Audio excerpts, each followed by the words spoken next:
Coba Anda bayangin deh skenario ini. Anda seorang guru, sudah mengabdi bertahun-tahun. Tiba-tiba, suatu hari, Anda dilaporkan atas tuduhan pungutan liar. Proses hukumnya jalan terus, Anda dinyatakan bersalah, masuk penjara, dan puncaknya, dipecat. Secara tidak hormat. Karir Anda tamat. Tapi, beberapa tahun kemudian, datang surat dari Istana Presiden. Isinya, nama baik Anda dipulihkan sepenuhnya. Ini bukan fiksi loh. Ini kisah nyata dua guru di Luwu Utara, Sulawesi Selatan. Selamat datang di pembahasan mendalam kita. Berdasarkan serangkaian artikel berita dari tribuntimur.com yang Anda kirimkan, hari ini kita akan menelusuri sebuah cerita yang, penuh paradoks. Misi kita adalah membongkar rekam jejak dan kontroversi yang menyelimuti seorang aktivis bernama Faisal Tanjung. Dia ini sosok yang memulai semua drama tadi. Kita akan coba memahami polanya, motifnya, dan pertanyaan besarnya. Apakah dia ini seorang pahlawan penegak aturan atau sesuatu yang lain? Oke, kita mulai dari kasus utamanya ya. Kasus yang bikin namanya jadi sorotan nasional. Ini tentang dua orang guru, Rasnal, pengajar di SMAN 3 Luwu Utara, dan Abdul Muiz, seorang guru honorer sekaligus bendahara komite di SMA 1 Luwu Utara. Jadi di tahun 2019 mereka dilaporkan oleh sebuah LSM, tuduhannya pungli. Dan yang perlu kita garis bawahi di sini, proses hukumnya ini berjalan sangat serius. Ini bukan laporan yang masuk angin gitu. Tahun 2021, Pengadilan Negeri Masamba menyatakan keduanya bersalah. Hukumannya juga nggak main-main loh, lebih dari 1 tahun penjara. Mereka coba banding. Kandas.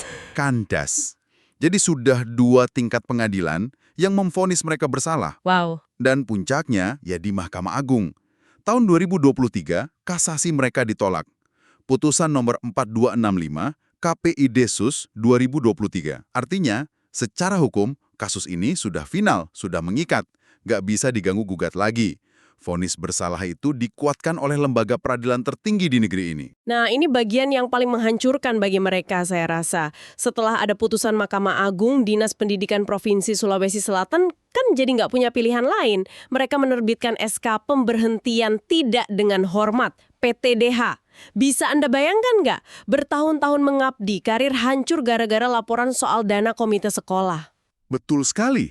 Tapi justru di titik terendah inilah ceritanya berbalik 180 derajat. Kasus ini tiba-tiba meledak di media nasional. Narasinya sangat simpatik, sering dibingkai sebagai niat baik yang berujung buih. Tekanan publik jadi besar sekali. Kuasa hukum mereka bergerak, DPRD Sulsel juga ikut turun tangan, sampai kirim surat pengaduan. Langsung ke istana ya? Langsung ke Istana Presiden dan Kemenpan RB. Dan akhirnya sesuatu yang luar biasa terjadi. Tanggal 12 November 2025, Presiden Prabowo Subianto melalui Sekretariat Negara menerbitkan surat rehabilitasi resmi. Nama baik Rasnal dan Abdul Muiz dipulihkan. Nah, di tengah semua kelegaan itu, publik mulai bertanya, sebenarnya siapa sih yang pertama kali melaporkan mereka? Dan muncullah nama itu, Faisal Tanjung. Di sini kita punya situasi yang aneh banget kan? Ada putusan Mahkamah Agung yang sudah ingkrah, tapi seolah-olah dianulir oleh surat dari istana. Ini kan kontradiktif. Untuk paham kenapa bisa begini, kita harus lihat siapa sebenarnya si pelapor ini. Mari kita telusuri jejaknya. Ternyata, kasus guru ini bukan satu-satunya aksi dia. Sama sekali bukan. Kalau kita tarik mundur sedikit ke tahun 2020, Faisal Tanjung ini sudah beraksi.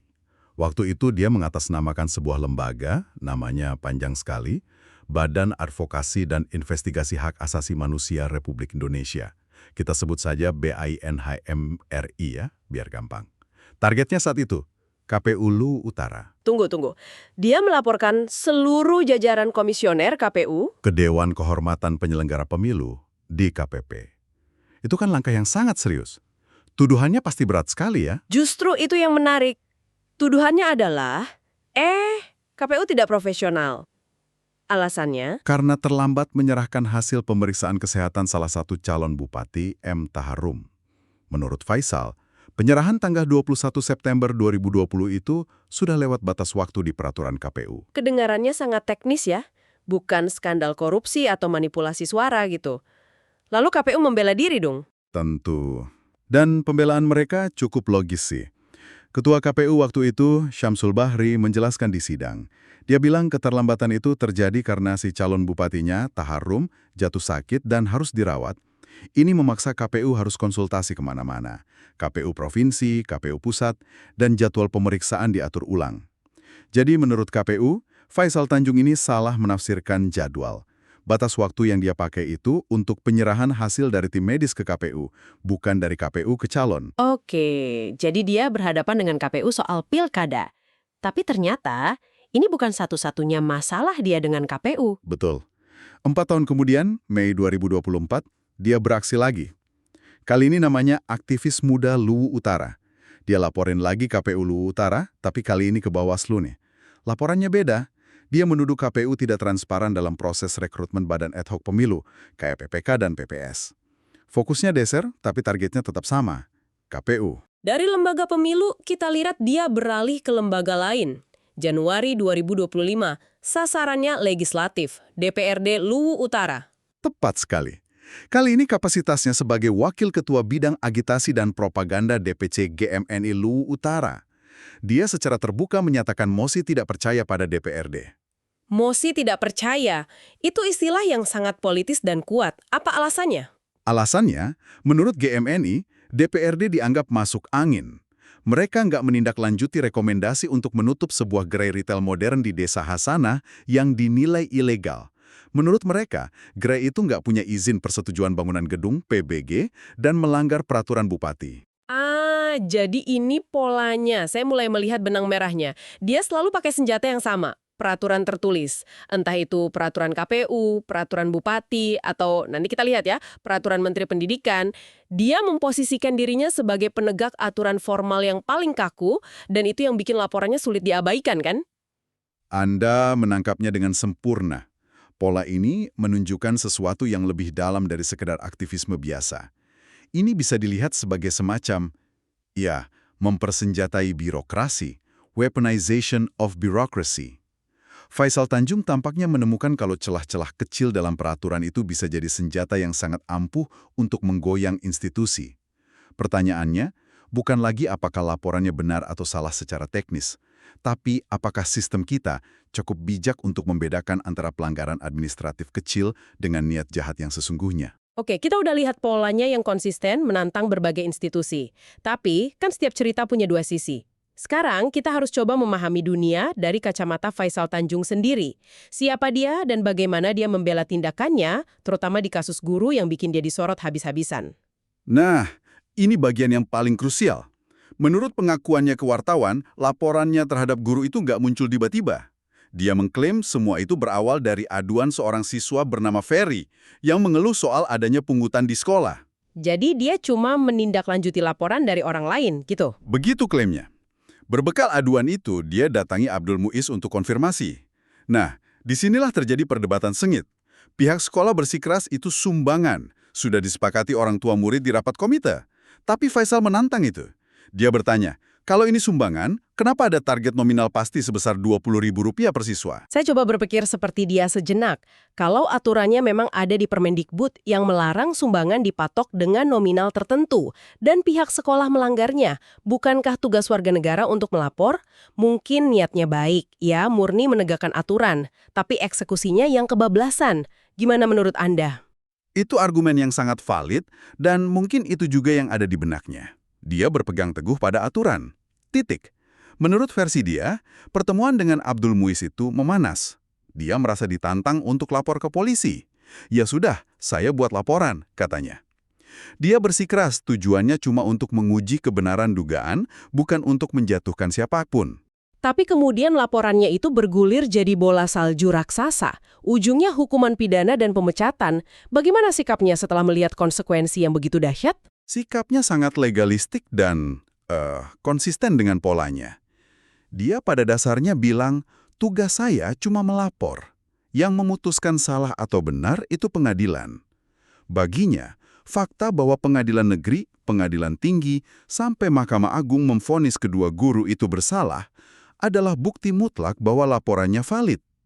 Dia bahkan balik bertanya ke media, Kalau akhirnya terbukti di pengadilan, berarti saya tidak salah. Kenapa saya yang disalahkan? Itu argumen yang susah dibantah secara logika hukum ya. Dia seolah-olah berlindung di balik palu hakim. Tepat. Sikapnya itu kayak wasit sepak bola yang saklek banget. Dia lihat ada handsball di kotak penalti, ya dia langsung tunjuk titik putih, kasih kartu. Dia nggak mau tahu pemainnya sengaja atau tidak, atau apakah itu akan mengubah hasil akhir pertandingan. Aturan adalah aturan. Masalahnya, dalam kehidupan nyata, konsekuensi kartu merah itu bisa menghancurkan karir dan hidup seseorang. Dia juga dengan tegas membantah semua tuduhan bahwa dia terima sogokan atau punya motif pribadi. Baginya, ini murni penegakan aturan. Jadi di satu sisi kita punya dua guru yang merasa niatnya baik untuk kemajuan sekolah, tapi mungkin ya sedikit ceroboh secara administrasi. Di sisi lain kita punya seorang aktivis yang merasa tugasnya adalah memastikan setiap aturan, sekecil apapun, ditaati tanpa kompromi. Dan di tengah-tengahnya ada sistem hukum yang bekerja secara mekanis. Persis. Dan ketika sistem hukum itu menghasilkan putusan yang menurut rasa keadilan publik nggak pas, diperlukan intervensi luar biasa, dalam hal ini dari istana untuk memperbaikinya. Ini menunjukkan ada diskoneksi antara kebenaran hukum formal dengan rasa keadilan di masyarakat. Kalau kita hubungkan semua ini ke gambaran yang lebih besar, kita lihat sebuah pola yang sangat jelas. Anda punya seorang aktivis yang secara konsisten menggunakan jalur formal dan hukum untuk melaporkan dugaan pelanggaran di berbagai institusi publik, mulai dari sekolah, KPU, sampai DPRD. Dia memposisikan dirinya sebagai anjing penjaga, sebagai pengawas. Tapi di sisi lain, ada konsekuensi yang sangat nyata dan berat bagi individu-individu yang dilaporkannya. Kasus Rasnal dan Abdul Muiz ini contoh paling ekstrim, di mana butuh campur tangan level tertinggi negara untuk memulihkan nama baik mereka. Ini meninggalkan sebuah pertanyaan yang rumit untuk Anda renungkan. Setelah mendengar semua sisi cerita ini, dari perspektif Faisal Tanjung yang berpegang pada teks aturan, perspektif para guru yang merasa punya niat baik, sampai proses hukum yang berliku dan hasilnya yang kontradiktif, di manakah sebenarnya garis batasnya?